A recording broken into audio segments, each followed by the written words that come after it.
Assalamualaikum warahmatullahi wabarakatuh. Alhamdulillahirabbil alamin wassalatu wassalamu ala asrafil anbiya'i wal mursalin wa ala alihi wa sahbihi majma'in. Allahumma shalli ala Muhammad wa ala ali Muhammad. Alhamdulillah, para hadirin yang dirahmati Allah Subhanahu wa taala, pada kesempatan ini kita akan lanjutkan kajian kita pada kitab Riyadhus Shalihin, di mana pada kesempatan ini kita akan membahas satu bab tentang larangan berbuat bid'ah dan perkara yang diada-adakan. Dalam hal ini, Imam Nawawi rahimahullah berkata, bid'ah adalah sesuatu yang dibuat-buat oleh seseorang, atau sesuatu yang diada-adakan, atau perkara yang dibuat-buat oleh seseorang. Dan makna bid'ah seperti ini adalah bid'ah secara bahasa. Nah, sedangkan secara istilah atau secara syar'i, bahwa bid'ah adalah segala sesuatu atau seseorang melakukan suatu ibadah kepada Allah Subhanahu wa taala tanpa syariat yang Allah Subhanahu wa taala tetapkan. Sekali lagi ya, setiap orang yang menyembah kepada Allah Subhanahu wa taala atau setiap orang yang beribadah kepada Allah Subhanahu wa taala tanpa syariat yang Allah tetapkan. Inilah yang dimaksud dengan bid'ah secara syar'i.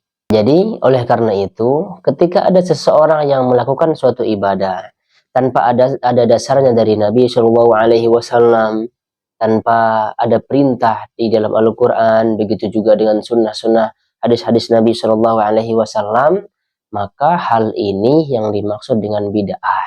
Nah, dalam hal ini banyak sekali di antara kita yang melakukan perkara ibadah atau ketika beribadah kepada Allah Subhanahu wa taala tetapi tidak didasari dengan dalil, tidak didasari dengan Al-Quran dan sunnah Nabi Shallallahu alaihi wasallam. Betul, niat kita baik, akan tetapi perlu diketahui bahwa niat baik itu tidak cukup. Akan tetapi caranya juga harus sesuai dengan tuntunan Nabi Shallallahu alaihi wasallam. Oleh karenanya, para pelaku bid'ah, orang-orang yang beribadah yang tidak ada syariatnya yang ditetapkan oleh Allah dan Rasulnya, walaupun niatnya baik ini akan terjerumus dengan beberapa perkara. Oleh karena itu, di sini disebutkan bahwa hendaklah diketahui bahwa pelaku bid'ah akan terjerembab ke dalam bahaya besar. Yang pertama, bahwa apa yang dia buat-buat itu adalah sebuah kebatilan menurut Al-Quran dan Sunnah. Karena setiap sesuatu yang dibawa oleh Nabi Shallallahu alaihi wasallam adalah sesuatu yang benar. Sebagaimana Allah Subhanahu wa taala berfirman, "Famadza ba'dal haqqi illa dhalal." Maka tidak ada setelah kebenaran itu melainkan kesesatan. Itu dia yang pertama. Nah, orang-orang yang melakukan perkara bid'ah akan terjerembab ke dalam perkara ini. Padahal Rasulullah Shallallahu alaihi wasallam semua kita sudah mengakui beliau membawa kebenaran, beliau sudah menjelaskan semuanya. Tidak ada yang tidak dijelaskan oleh Nabi Shallallahu alaihi wasallam dalam perkara agama. Nah, oleh karenanya panutan kita satu-satunya adalah beliau Shallallahu alaihi wasallam. Bagaimana dengan sabda beliau kullu bid'atin dhalalah. Setiap bid'ah adalah sesat. Lalu kemudian yang kedua, sesungguhnya dalam praktek bid'ah seseorang telah keluar dari mengikuti Nabi Shallallahu alaihi wasallam. Jadi kalau orang mempraktekkan bid'ah, suatu ibadah yang tidak ada dasarnya dari Rasulullah Shallallahu alaihi wasallam, walaupun niatnya baik, maka dia telah keluar dari mengikuti Nabi Shallallahu alaihi wasallam. Sebagaimana yang disebutkan dalam Al-Quran, "Qul in kuntum tuhibbunallah fattabi'uni yuhibbukumullah wa yaghfir lakum dzunubakum." Katakanlah Muhammad, jika kamu mencintai Allah, ikutilah aku. Niscaya Allah akan menyayangimu, Allah akan mencintaimu dan mengampuni dosa-dosamu. Jadi barang siapa yang melakukan perbuatan bid'ah dalam ibadah kepada Allah Subhanahu wa taala, maka dia termasuk orang yang keluar dari jalan Nabi Shallallahu alaihi wasallam, ya. Dia keluar dari mengikuti Nabi Shallallahu alaihi wasallam. Oleh karenanya kita cari aman saja. Apa yang ada dalam Nabi, apa yang diperintahkan, ditetapkan ya oleh Nabi, yang dicontohkan oleh Nabi Shallallahu alaihi wasallam, ikutilah. Selain daripada itu, ya sudah, kita tinggalkan saja. Itu namanya ya aman. Selanjutnya yang ketiga, sesungguhnya bid'ah yang dilakukannya itu berarti meniadakan hakikat kesaksian bahwa Muhammad adalah utusan Allah. Karena orang yang telah menyatakan kesaksian bahwa Muhammad adalah utusan Allah, maka ibadahnya tidak akan keluar dari syariat yang dibawa oleh beliau. Nah, jadi kita berkomitmen, kita sudah meyakini, kita sudah mengetahui bahwa Nabi Muhammad adalah utusan Allah Subhanahu wa taala. Oleh karenanya kalau kita benar-benar cinta kepada Nabi, pasti kita akan melakukan segala sesuatu yang diperintahkan oleh Nabi Shallallahu alaihi wasallam semampu kita. Ingat ya, semampu kita. Karena ada beberapa sunnah yang tidak bisa kita lakukan sebagaimana yang dilakukan oleh Nabi Shallallahu alaihi wasallam. Ya, begitu ya. Jadi barang siapa yang melalaikan syariat yang dibawa oleh Nabi Shallallahu alaihi wasallam atau menambahkannya, berarti dia telah lalai dalam ittiba. Ya, dia telah lalai dalam ittibanya, mengikuti Rasul, dia lalai dalam mengikuti Rasul. Baik itu dengan cara mengurangi ataupun menambah. Lalu selanjutnya yang keempat, orang itu pelaku bid'ah, orang yang melakukan perkara bid'ah akan terjerembab dalam hal ini juga. Apa dia? Sesungguhnya esensi bid'ah itu adalah mencemarkan Islam. Karena orang yang melakukan bid'ah berarti dia menganggap Islam belum sempurna. Nah, jadi seakan-akan kalau kita menambah ya perkara-perkara yang sudah ditetapkan oleh Nabi Shallallahu alaihi wasallam atau bahkan mengurangi, berarti kita secara tidak langsung mencemarkan Islam. Kita menganggap bahwa Islam itu belum sempurna. Seakan-akan secara tidak langsung kita membuat catatan kaki ya. Di bawah Al-Quran itu kita membuat catatan kaki. Di mana pada firman Allah ya, al-yauma akmaltu lakum dinakum wa atmamtu alaikum ni'mati wa raditu lakumul Islam madina.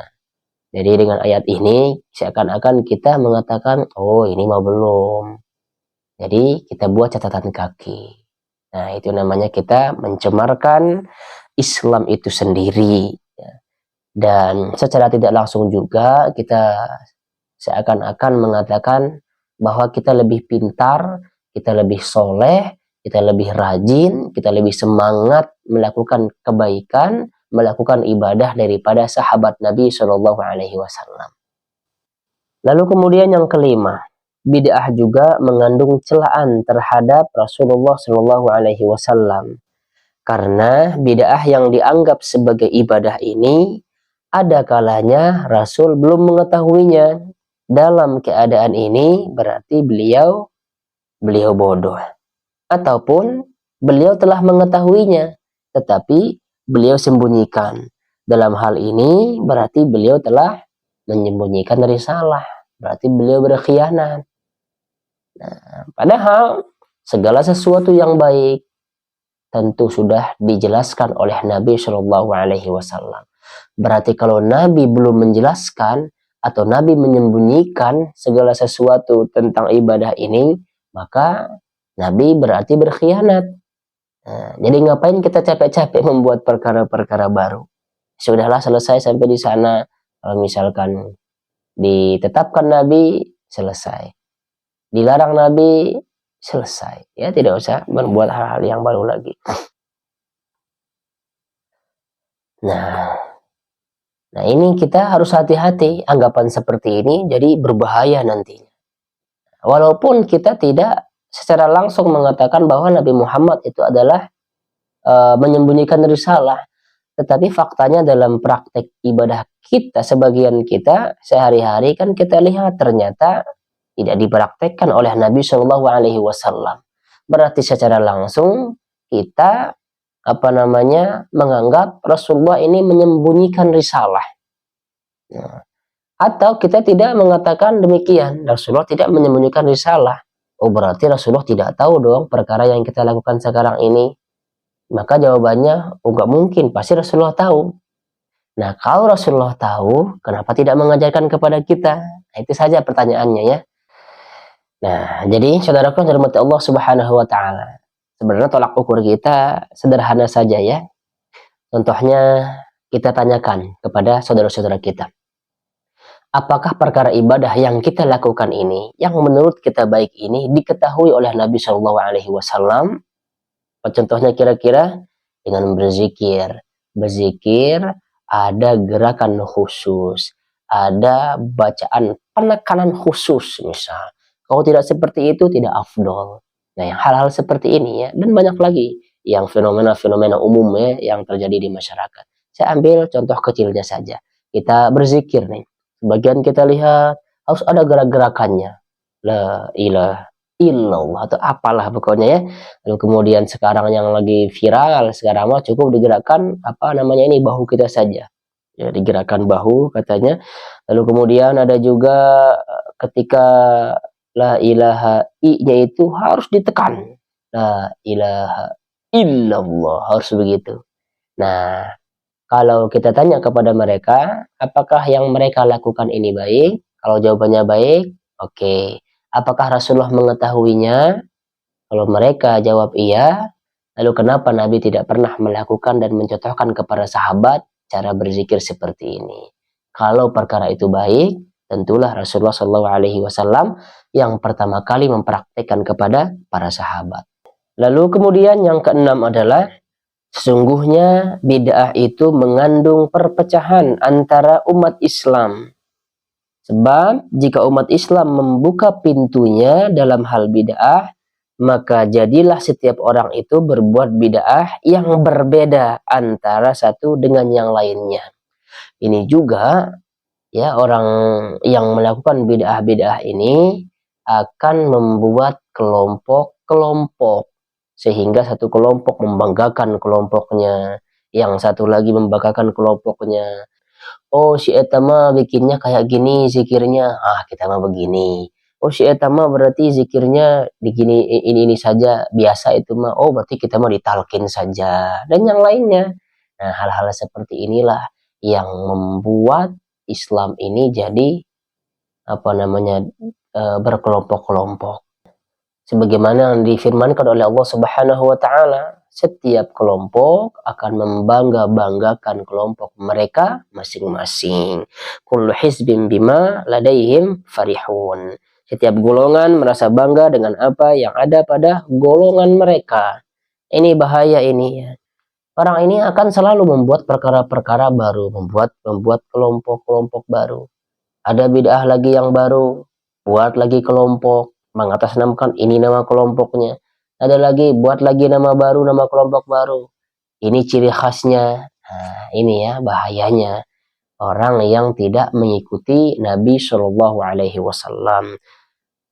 Lalu kemudian yang ketujuh, sesungguhnya jika bid'ah sudah tersebar di masyarakat, maka sunnah akan tenggelam atau hilang.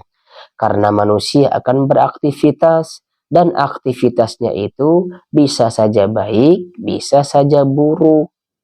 Kalau kita mempertahankan sesuatu yang tidak diajarkan Nabi Shallallahu Alaihi Wasallam, lalu kemudian terus-menerus kita ajarkan kepada anak didik kita ajarkan kepada santri-santri kita, tanpa mengajarkan mereka mana yang sunnah yang sebenarnya, maka sunnah yang sebenarnya ini akan hilang. Disebabkan karena apa? Karena ada amalan-amalan kelompok tertentu, sehingga santri-santrinya ini lupa kepada hadis-hadis yang sahih, lupa kepada kitab-kitab tafsir dan kitab-kitab yang lainnya yang sudah masyhur. Disebabkan apa? Habis waktunya untuk melakukan perkara bid'ah ini. Habis waktunya meyakini bahwa amalan ini kalau dibaca sekian kali setiap hari harus begini, begini, begini, begini. Habis waktunya. Sehingga apa? Dia tidak belajar hadis. Dia tidak belajar tafsir-tafsir yang sudah masyhur. Baik, kita lanjut saja kepada hadis yang pertama. An Aisyah radhiyallahu anha qalat qala Rasulullah sallallahu alaihi wasallam man ahdatha fi amrina hadza ma laysa minhu fahuwa raddun muttafaqun alaih wa fi riwayat li Muslim man amila amalan laysa alaihi amruna fahuwa raddun. Dari Aisyah radhiyallahu anha dia berkata Rasulullah sallallahu alaihi wasallam bersabda, barang siapa membuat sesuatu yang baru dalam perkara kami ini yang tidak termasuk darinya, maka hal itu tertolak. Ini muttafaqun alaih. Dalam riwayat Muslim ya disebutkan bahwa barang siapa yang melakukan perbuatan yang tidak kami perintahkan atasnya, maka perkara tersebut ditolak walaupun tujuan kita baik. Nah, tentunya hadis ini juga sudah saya bahas ya di video-video sebelumnya. Nah, namun tidak mengapa kita ulang saja sedikit dalam perkara bid'ah ini. Tadi juga di awal-awal saya sampaikan, ya, bedakan antara perkara bid'ah atau bedakan antara perkara sarana dengan perkara ibadah. Tidak bisa ya kita samakan antara sarana dan ibadah. Ada yang bilang ilmu nahu itu juga bid'ah, bukan, itu sarana. Karena ilmu nahu itu bukan ritual ibadah, akan tetapi sarana bagi kita supaya kita memahami Al-Quran, supaya kita memahami kaidah-kaidah bahasa Arab dan yang lainnya, gitu ya. Jadi kita juga tidak boleh memperbaharui ibadah nggak boleh ya. Berzikir diperbaharui cara zikirnya begini, gerakannya begini, ya jangan. Kalau hal itu sudah ditetapkan oleh Nabi, tidak usah dirubah-rubah. Kalau caranya sudah ditetapkan oleh Nabi, kita jangan membuat cara tersendiri. Kalau jumlah sudah ditentukan oleh Nabi, kita tidak usah membuat jumlah sendiri. Kalau sebab ditentukan oleh Nabi, kita jangan membuat sebab sendiri. Kalau jenis sudah ditentukan oleh Nabi, kita jangan membuat jenis tersendiri. Nah, kalau waktu sudah ditentukan oleh Nabi, kita jangan membuat waktu tersendiri. Nah, kecuali yang mutlak tersebut ya, itu tidak mengapa. Lalu kemudian hadis yang kedua. Dari Jabir radhiyallahu anhu dia berkata, Rasulullah shallallahu alaihi wasallam ketika berkhutbah selalu merah matanya, lantang suaranya, dan kelihatan sangat marah, seakan-akan beliau seorang panglima yang sedang memperingatkan pasukannya. Beliau bersabda, ini ya yang sering kita dengar dari Ustadz Salafi, yang membuat telinga kita ini jadi jenggotnya kebakaran lah, buat telinga jadi panas lah ya. Kata beliau, wa yaqulu amma ba'du fa inna khairul hadits kitabullah wa khairul hadi Muhammadin sallallahu alaihi wasallam wa syarrul umuri muhdatsatuha wa kullu bid'atin dhalalah. Thumma yaqulu ana aula bi kulli mu'minin min nafsi man taraka malan fali ahlihi wa man taraka dainan aw daya'an fa ilayya wa alayya, rawahu Muslim. Sesungguhnya sebaik-baiknya perkataan adalah kitab Allah, dan sebaik-baik petunjuk adalah petunjuk Muhammad sallallahu alaihi wasallam. Sejelek-jeleknya perkara adalah perkara yang diada-adakan. Nah, ini harus digarisbawahi ya, saudaraku yang terhormat Allah Subhanahu wa taala. Dan setiap bid'ah itu sesat. Nabi sendiri yang mengatakan setiap bid'ah itu sesat. Jadi tidak ada yang namanya bid'ah hasanah. Nah, sama saya juga dulu ada bid'ah hasanah, ada bid'ah dhalalah, ada bid'ah sayyi'ah begitu ya. Nah, ternyata ketika kita membaca literasi-literasi yang lain, kita ikuti kajian-kajian para guru-guru kita yang lain, para ulama-ulama yang lain, membaca buku-buku tafsir yang lain, baik itu tafsir hadis atau tafsir Quran, ternyata yang disebut oleh para ulama bid'ah hasanah itu adalah tentang perkara sarana atau tentang perkara dunia. Itu yang dimaksud dengan bid'ah hasanah. Sebab apa? Karena banyak juga beberapa dari kalangan mazhab Syafi'i yang mengatakan bid'ah itu ada 5. Imam Syafi'i sendiri mengatakan bid'ah itu ada 2 ya, bid'ah yang baik, bid'ah yang buruk. Dan tentunya ketika beliau mengatakan bid'ah baik, bid'ah buruk itu hanya secara bahasa saja, ya, secara bahasa, dan itu hanya berkaitan dengan sarana, berkaitan dengan duniawi, termasuk yang kita pakai untuk record, ya, buku-buku kitab-kitab kita ini yang covernya berbeda-beda, kita pakai lampu yang luar biasa. Nah, itu yang dimaksud dengan bid'ah yang baik. Kita bangun madrasah, itu sarana, itu bid'ah yang baik. Masa membangun madrasah bid'ah dolalah? Kan nggak bisa. Nah, makanya kalau secara bahasa tentang dunia atau tentang prasarana atau tentang sarana, maka bid'ah itu nanti dibagi 2. Ada yang bid'ah dolalah, ada yang bid'ah hasanah. Mana yang dimaksud dengan bid'ah hasanah secara bahasa itu? Nah, tadi yang saya sudah sampaikan, membuat madrasah. Karena dulu zaman Rasulullah kan nggak ada pondok pesantren seperti kita sekarang. Ada juga tempat belajar zaman Rasulullah itu kan masjid atau di luar buat apa namanya kumpul-kumpul di luar masjid ya. Nah, itu yang dimaksud dengan bid'ah hasanah. Lalu bagaimana dengan contoh bid'ah dolalah tentang sarana tadi? Yang satunya tadi dia membuat pondok pesantren, nah yang satunya lagi dia membuat tempat untuk kumpul-kumpul antara laki-laki dan perempuan, membuat tempat-tempat disko misalnya. Nah, itulah yang dimaksud dengan bid'ah dolalah. Sama-sama bangunan, yang satu bangunannya berbentuk pondok pesantren, di mana di dalamnya ada santri dan yang lainnya, dan yang satu lagi berbentuk apa, kemaksiatan yang ada di dalamnya. Nah, itu ya maksud dengan bid'ah dolalah secara bahasa itu. Akan tetapi secara syar'i seperti yang tadi disebutkan oleh Imam Nawawi juga di awal ya, seperti yang saya sebutkan di awal tadi. Nah, bid'ah secara syar'i itu ibadah yang kita lakukan. Kita beribadah kepada Allah sementara syariatnya tidak ditetapkan oleh Allah Subhanahu wa taala. Itulah dimaksud dengan bid'ah sesat. Jadi tidak ada yang namanya bid'ah hasanah secara syar'i. Itu ya. Tapi banyak sekali ini yang belum paham. Banyak sekali yang belum paham. Termasuk saya sudah berapa belas tahun baru paham tentang yang bid'ah yang dijelaskan oleh ustaz-ustaz salafi itu. Saudaraku yang dirahmati Allah Subhanahu wa taala. Dalam hal ini cukup kita sudah cari aman saja. Yang membawa syariat itu adalah Nabi, cukup kita ikuti Nabi. Pemahamannya ketika Rasulullah SAW sudah meninggal, mari kita lihat pemahaman para sahabat.